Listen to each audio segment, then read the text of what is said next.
Nuwun, assalamualaikum warahmatullahi wabarakatuh. Om Swastiastu, Namo Buddhaya, salam kebajikan. Rahayu, rahayu, rahayu.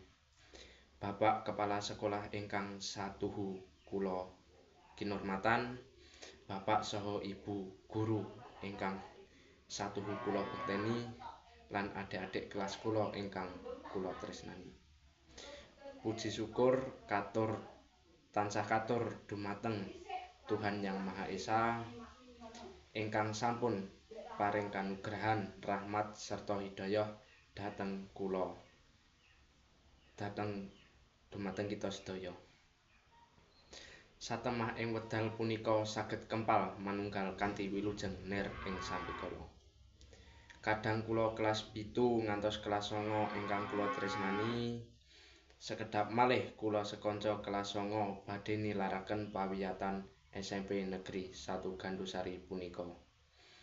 Pramila mbok bilih sedangunipun kula seserawungan kaliyan panjenengan sedaya wonten kalepatan saha tindak tanduk ingkang kirang mranani ing panggalih panjenengan sedaya, kula sekanca nyuwun agunging pangapunten.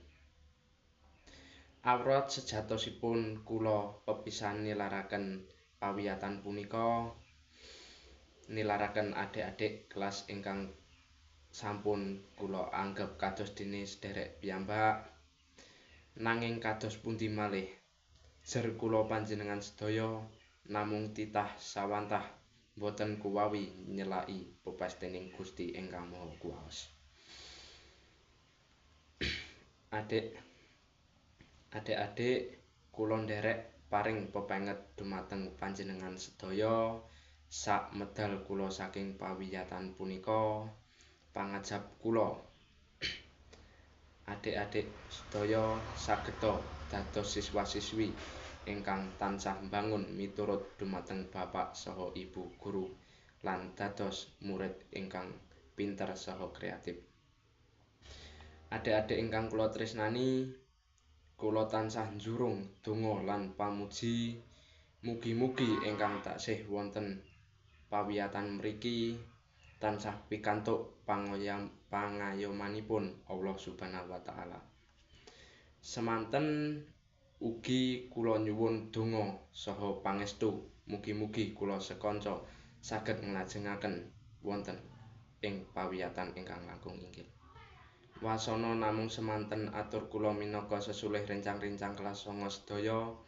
Mbok bilih wonten galap gangsuling saha bencang cewenging atur, kula tansah nyuwun lumuntring samudra sih pangaksami. Nuwun.